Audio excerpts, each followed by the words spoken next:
California's down payment assistance program for first-time home buyers is set to reopen next week, but this time the Dream for All loans will be distributed by a lottery.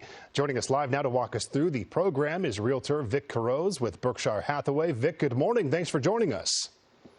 Good morning, Mark. Thanks for having me. So first-time home buyers, it is an anxious time. They hear there's something to help them. They perk up, of course. It gets their attention. Explain this Dream for All down payment assistance program. What is it? What is it offering?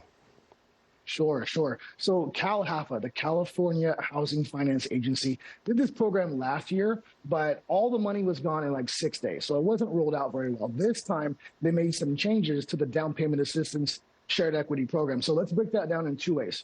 Down payment assistance. It's pretty tough for first-time buyers to come up with 10 or 20% down in cash to purchase a home. It's pretty expensive here in Southern California, right? So CalHFA will give up to $150,000 or 20% for down payment assistance or closing costs for a buyer.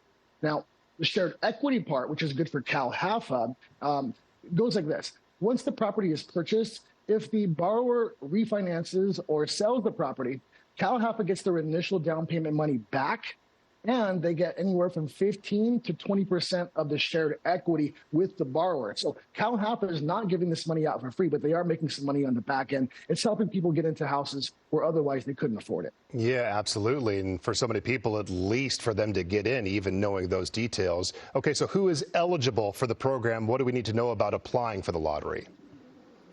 Got it. Well, first of all, it has to be your primary residence. That means no income property, no commercial property. It could be a single family home, a condominium, or even a double wide manufactured home on a permanent foundation. Now, here's something that's very unique about this lottery.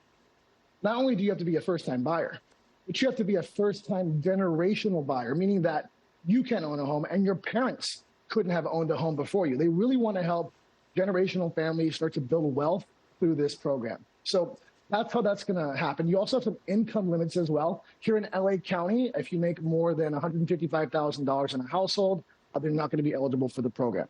In Orange County, the income limit is $202,000, and for the Inland Empire, San Bernardino, and Riverside counties, the income limit is $149,000. Okay, but clearly, yeah, a lot of people in Southern California, they're going to fit those parameters, so it's an exciting time for them to try to get into the system, try to get into a home. Okay, so that being said, earlier this month, a lot of people got excited about a federal ruling about real estate broker fees. We've been talking about this. What does this mean for buyers and sellers in the housing market? So you're talking about the National Association of Realtors Commission Lawsuit Settlement, right? Yeah, that made a lot of news and shook a lot of people, especially the industry. Well, here's what we know so far. Right now, it's business as usual. The lawsuit hasn't been signed off by the judges yet, but we anticipate changes to come to the industry in July of this year. So summertime, things are going to change. But here's what we know.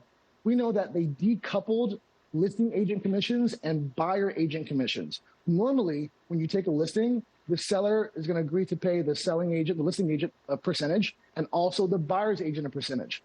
That's going to be still there, Mark, but it's not going to be advertised in the MLS. We anticipate the changes to come about very similar how New York City does their real estate, where there is no MLS, and when buyers and buyer's agents go tour properties, they submit an offer, and then the buyer's agent also submits a request for commission. That's how it's done in New York City. That's also how it's done in commercial real estate right now. So we anticipate the industry to shift to that market model.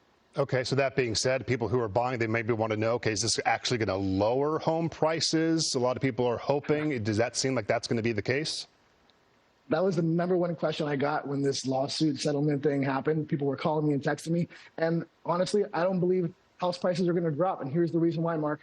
We have such low inventory, and we've been in a low inventory market since we came out of COVID, and we have so much demand. It's like economics 101, right? Low supply, high demand, it's keeping prices up. And I think that when the Fed lowers the interest rates a couple of times later this year, you might even see prices go up a little bit more because more people want to take advantage of the lower interest rates. They don't want to be at 6 or 7%. They want to get into the 5s. Yeah, it's a crazy market for sure. Okay, it's a fantastic insight. Vic Quiroz, thanks for joining us this morning. We appreciate it.